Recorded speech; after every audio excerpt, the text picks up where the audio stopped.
Hello, I'm Sensei Alex Kakuyo, and the title of today's talk is The 12-Link Chain of Dependent Origination. But before we get into that, please subscribe and hit the notification bell. That way you'll be notified when I post talks in the future. If you wouldn't mind hitting the like button, that'd be great too. And if you want to do a deep dive into Buddhist training, check out my book, Perfectly Ordinary Buddhist Teachings for Everyday Life. It's available on Amazon, and there's a link to a sample chapter of the talk in the description for this video. So today we'll be reading from the Lotus Sutra, and I really enjoy this sutra for a couple of reasons. It's a Mahayana Buddhist text, and there's some interesting metaphysical things that happen there. Early in the text, Buddha drops into deep samadhi. A white light emits from his forehead, and it illuminates the heavens so that we can see countless pure lands. And we're able to see how beings practice the Dharma in other worlds. He also invites countless Buddhas, Bodhisattvas, Asuras, Devas, etc. to join his retinue and listen to his lecture, even inviting some of them to give talks as well. Finally, I enjoy the Lotus Sutra because it puts a big focus on skillful means, meaning that the Buddha never lies. However, he does offer the teachings in a way that will make sense for his audience based on their capacity. So he offers different teachings in different ways so that they're guaranteed to get some of the Dharma, even if they don't get the whole thing. Now, specifically dealing with the 12-link chain of dependent origination, I enjoy it and I enjoy speaking about it because it's kind of a spoke in a wheel. And there are a lot of other Buddhist teachings and sermons that come from the 12-link chain of dependent origination. And we'll talk about that here in a moment, but first, let's do the reading. And I'll be reading from the BDK English Tripitaka translation, if you'd like to get a copy for yourself. All right, let's see. And then the Tathagata Mahabhijanana Bhikkhu acceded to the request made by the great Brahmas from the 10 directions and the 16 princes. He then immediately turned 3 times the Dharma wheel of 12 spokes, that no Brahmas, Brahmins, Devamaras, Brahmas, or any other being in the world could turn. He taught, this is suffering. This is the origination of suffering. This is the cessation of suffering. And this is the path that leads to the cessation of suffering, i.e. the Four Noble Truths. He also taught the Dharma of the 12-link chain of dependent origination, saying, conditioned states are dependent on ignorance. Consciousness is dependent on conditioned states. Name and form are dependent on consciousness. The 6 sense fields are dependent on name and form. Contact is dependent on the 6 sense fields. Feelings are dependent on contact. Craving is dependent on feelings. Grasping is dependent on craving. Becoming is dependent on grasping. Birth is dependent on becoming. And old age, illness, death, anxiety, sorrow, suffering, and distress are dependent on birth. When ignorance ceases, then conditioned states cease. When conditioned states cease, then consciousness ceases. When consciousness ceases, then name and form cease. When name and form cease, then the 6 sense fields cease. When the 6 sense fields cease, then contact ceases. When contact ceases, then feelings cease. When feelings cease, then cravings cease. When cravings cease, then grasping cease. When grasping ceases, then becoming ceases. When becoming ceases, then birth ceases. When birth ceases, then old age, illness, death, anxiety, sorrow, suffering, and distress cease. So the first thing we want to recognize here is that each link is dependent on the one that came before. They're like dominoes. If you push one over, the rest fall after. So if we want to stop the dominoes from falling, we only need to stop one domino. If we keep that upright, then everything that comes afterwards doesn't happen. You'll see why that's important here in a second, but first, I'd like to discuss the Four Noble Truths of Buddhism. and why the Buddha, in his wisdom, discussed that before he went into the 12-link chain of dependent origination. Well, as you'll remember from earlier, everything is like a spoke in Buddhism. Everything builds on other things. And the Four Noble Truths of Buddhism come from the 12-link chain of dependent origination. This is skillful means. The Buddha, in the Four Noble Truths, gives us a small taste of the Dharma until we're ready for the whole thing.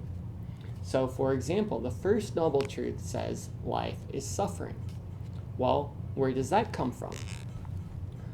Conditioned states are dependent on ignorance. Consciousness is dependent on conditioned states. Name and form are dependent on consciousness. And then later, when ignorance ceases, then conditioned states cease. When conditioned states cease, then consciousness ceases. When consciousness ceases, then name and form cease. So, we are conscious beings, obviously. We are physical Buddhas, Nirmanakaya, and we exist in a conditional state. And what that means is that we are constantly changing. We are of a nature, because we have physical bodies, that is subject to birth, aging, sickness, and death. Which means that suffering is a natural part of our lives. And this is important because in the West, oftentimes we think if every moment of every day isn't perfect and sexy and exciting, then we're doing something wrong. But what Buddha is saying in the 12-link chain of dependent origination and in the Four Noble Truths is that suffering is just a part of life. We just need to work with it skillfully. It's not a punishment. It's not something we should be ashamed of. It's as natural as eating and breathing. And just like there's a skillful way to work with eating and breathing, there's a skillful way to work with suffering. And that's the project of Buddhism. We learn more about this when we look at the second and third Noble Truths of Buddhism, which say suffering is caused by desire. The way to end suffering is to end desire. Well, where does that come from? Again, going back to the chain, we see the 6 sense fields are dependent on name and form. Contact is dependent on the 6 sense fields. Feelings are dependent on contact. Craving is dependent on feelings. Grasping is dependent on craving. So, craving is desire, and grasping in some translations is known as clinging. So what is grasping? What is clinging? Well, this is the 3 poisons, greed, anger, and delusion, which we all know is a source of suffering in the world. And where do they come from? They come from desire. They come from craving. So if we end our craving, we end our desire, then we end our grasping, which means we no longer deal with the 3 poisons, which means we no longer deal with the suffering that comes from them. Now this again goes back to the first Noble Truth, which states life is suffering. Because what are the 6 sense fields? Well, there are senses. Sight, taste, touch, feeling, hearing. Also, thought is one of our senses in Buddhism. So we as human beings have all of these senses. With these senses, we make contact with things. Contact leads to feeling. Feeling leads to craving. Craving leads to grasping. Grasping leads to suffering. To put it another way, I see money on the table. So through the sense field of sight, I make contact. That contact leads to craving. I want it. Because I want it, I get greedy. That's grasping. That leads to me stealing the money because I'm not practicing Buddhism correctly in that moment. And that stealing obviously leads to suffering. So, again, suffering is a natural part of life. But if we learn to work with our suffering skillfully by understanding where it comes from, then we can eliminate a lot of it and learn to accept the parts that we can't eliminate. Also, if we look at the fire sermon, where Buddha said everything we see is burning. Burning with what? Burning with the fires of greed, anger, delusion, birth, aging, sickness, death, and despair. It is burning.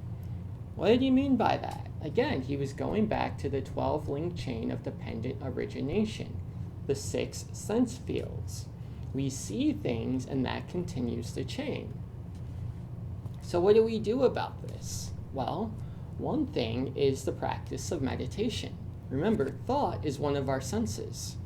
So we're sitting on the cushion, and we have a thought, wants to start off the chain of dependent origination, but instead of putting energy into that thought, we bring our focus back to our breath. And then another thought comes, and then we bring our focus back to our breath. And every time we do that, we are breaking the chain of dependent origination, and we are saving ourselves from suffering. And again, that's why Buddhism is a lifelong practice, because we don't do that once. We do it 10,000 times. We do it with everything we see, everything we touch, everything we hear, everything we think. And as we do this, we reduce suffering for ourselves and for other people. But in order to do that, we have to understand where the suffering comes from. And that's the Four Noble Truths of Buddhism, and that's the 12-link chain of dependent origination. Now finally, one other thing I'd like to discuss is that the chain isn't a straight line. As you may have figured out by now, it's a cycle. It goes around and around in a circle. So if you think about it, we have ignorance, which leads to conditioned states, which leads to birth, which leads to death, which leads to ignorance, which leads to conditioned states, on and on. And this circle is the circle of transmigration. It's the circle of rebirth. So we experience the 12-link chain of dependent origination from moment to moment in our minds and our bodies, but we also experience it from life to life. And this is why the teaching of karma is so important, because we're understanding that based on our karma, we're deciding what dominoes we flip over and which ones we don't.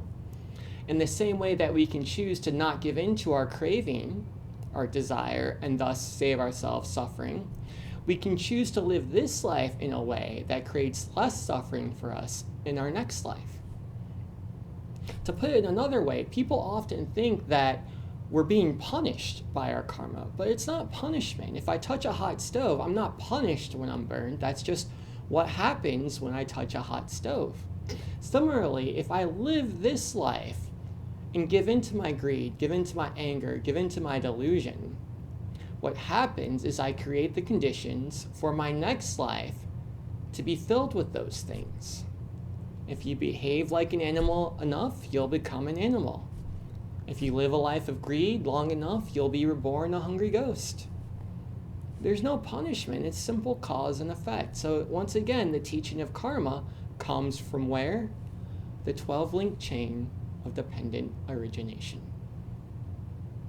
So that's a lot of information, but that's the talk for today. I hope it was helpful. If you'd like to read articles I've written on Buddhist practice, you can do that at my blog, The Same Old Zen.